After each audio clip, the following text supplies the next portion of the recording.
जड़ जमा रहे नशे की प्रवृत्ति को समाप्त करने के लिए मानव शिक्षा सेवा संस्थान द्वारा नशे के लत दलदल में फंस चुके लोगों को निकालने की मुहिम छेड़ रखी है। संस्था का मानना है कि इस समय समाज के विकास में नशा सबसे बड़ी बाधा बनकर सामने आई है। जी हाँ, इसलिए खासकर युवाओं को इस लत से दूर करने की दिशा में काम चल रहा है।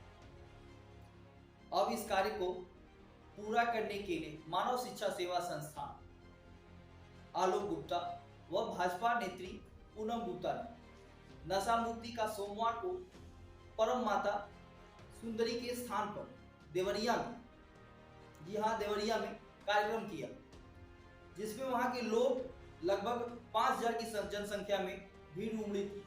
कोई भी सीट खाली नहीं थी और जो लोग खड़े होकर इस कार्यक्रम का आनंद उठाए वह बहुत अत्यंत खुशी महसूस किए कि कोई ऐसा भी मेंबर है, कोई ऐसा भी समाज सेवी है जो उनके भविष्य को सुधारने की कोशिश कर रहा है।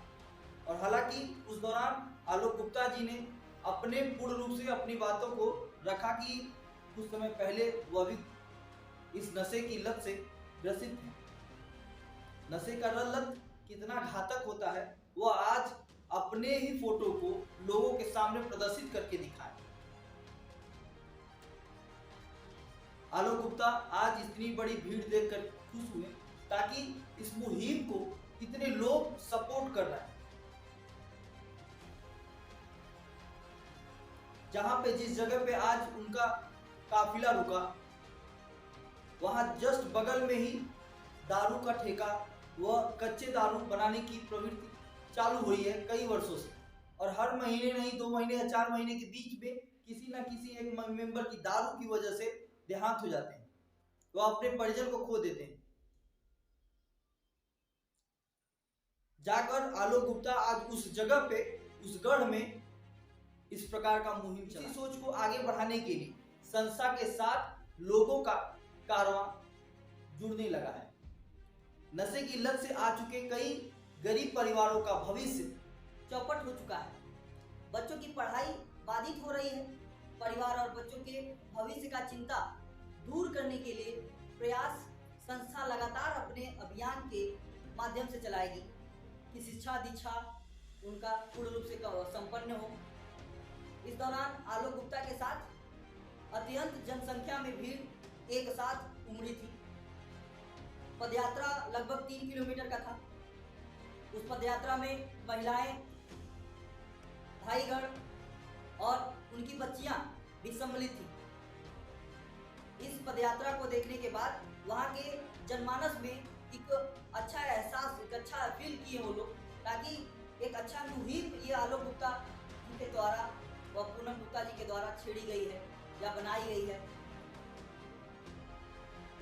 इसी के साथ उन्होंने बताया कि यह मुहिम लगातार चलती रहेगी। आइए सीधी बातचीत करते हैं। कार्यक्रम किस तरीके का था?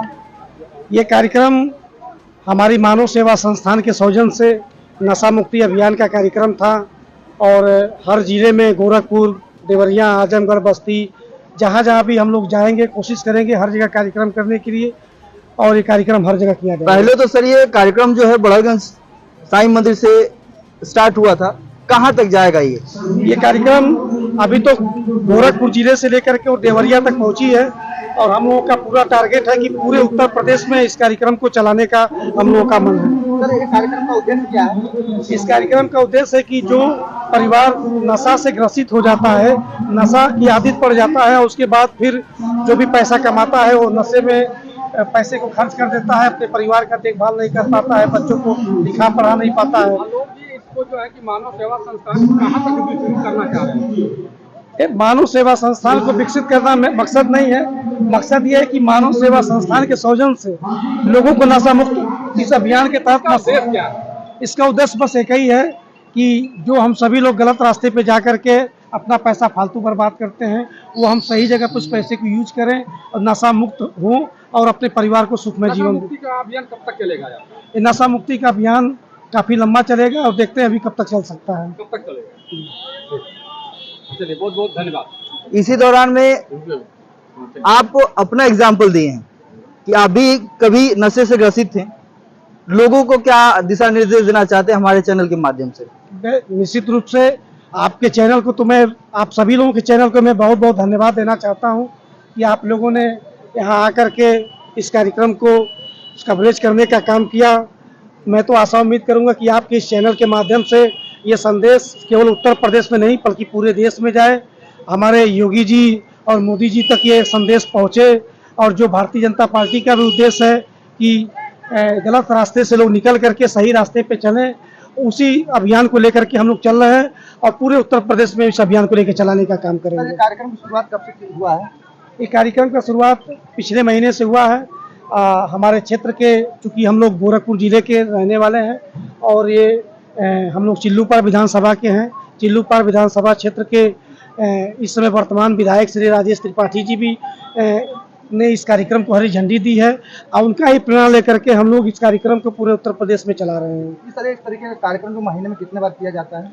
ये कार्यक्रम हम लोगों की पूरी कोशिश रहती है कि हर सोमवार को, महीने में अगर 4 सोमवार पड़ता है तो हम लोग हर सोमवार को अलग अलग जिले में, अलग अलग गांव में, अलग अलग क्षेत्रों में जाएं और जा करके हम लोग लोगों को इकट्ठा करते हैं। इस कार्यक्रम के तहत लोगों को जागरूक करने का काम करते हैं। जैसे कि आलोक जी, मानव सेवा शिक्षा संस्थान महिलाओं का एक बहुत बड़ा परिवार है, और जबकि नशे के आदि पुरुष ज्यादा हो गए हैं, हो रहे हैं, तो महिला अपनी पीड़ा से बचने के लिए और आपके परिवार से बचाने के लिए क्या प्रयास चल रहा है? अभी देखिए, जैसे ही कार्यक्रम मैंने ख़त्म किया तो क्योंकि मुझको पहले से जानकारी थी, बहुत कुछ नहीं जानता हूँ इस क्षेत्र के बारे में, लेकिन पहले से जानकारी थोड़ी बहुत थी कि यहाँ पे कचिया दारू का धंधा काफ़ी तेज़ी से चलता है।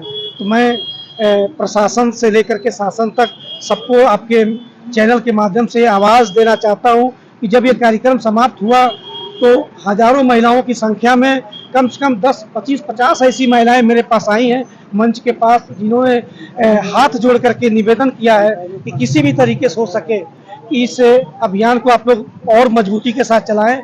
इस क्षेत्र में कचिया दारू की बहुत बड़े स्तर पर सप्लाई होती है, तो शासन प्रशासन से मैं निवेदन करूंगा कि ये कचिया दारू यहाँ से बंद किया जाए और ताकि लोग सही रास्ते पे चल सकें। आलोक जी, जैसे मान लीजिए कि विगत दूसरी बार आपका यह कार्यक्रम में नशा मुक्ति अभियान चालू हुआ, इसकी छाया जो है बढ़ती जा रही है। गोरखपुर से होकर आप देवरिया तक आए हैं, लक्ष्य कितना बड़ा है?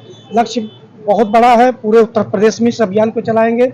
और जैसा कि आप लोगों ने एक चीज़ और देखा होगा कि हमारे बीच रागिनी हैं, इनकी मम्मी जो है हमारी मानव सेवा संस्थान की सक्रिय सदस्य थी, दिन रात एक करके काम करती थी, और हमारे संस्था के सभी लोगों ने मिल करके इस परिवार को 1 लाख रुपया दे करके सहयोग भी करने का काम किया।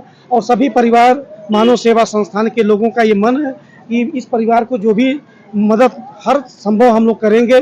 अभी एक नई जो घोषणा हम लोगों ने की है कि जब कभी भी इस बहन की, इस बेटी की शादी पड़ेगी तो पूरा परिवार मानव सेवा संस्थान के लोग मिल करके उस शादी का पूरा खर्च हम लोग उठाने का काम करेंगे। एक सवाल और, अभी आपके संबोधन में शिक्षा का एक महत्व के ऊपर आपने एक संबोधन दिया था। जब शिक्षा होगा तो संगठन बनेगा, संगठन होगा तो हमारा विकास होगा। शिक्षा पे आपका फोकस कहाँ तक है? देखिए, ज़्यादातर लोग गरीब तबके के लोग जुड़े हुए हैं, और उस पर मैं थोड़ा सा ये भी कहना चाहता हूँ कि भारत के संविधान के रचयिता बाबा भीमराव अम्बेडकर जी का एक ही सपना था, एक ही नारा था, एक ही सोच थी कि हम लोग शिक्षित हों, संगठित हों, फिर संघर्ष करें। तो जब हमारा परिवार नशे में रहेगा, हमारे प्रदेश के लोग नशे में रहेंगे, हमारे क्षेत्र, हमारे गांव के लोग नशे में रहेंगे, तो नशे के आगे हम अपने बच्चे को पढ़ा नहीं पाएंगे, अपने परिवार को सही दिशा में लेके चल नहीं पाएंगे। तो हमारे बाबा साहब भीमराव अम्बेडकर जी का सपना कभी नहीं पूरा हो सकता। तो ये सपना अगर पूरा करना है तो नशा मुक्त होना होगा और अपने बच्चों को शिक्षा के रास्ते पे लेके चलना होगा, संगठित होना होगा और संघर्ष करके इस बुराई को समाज से दूर करना होगा। धन्यवाद।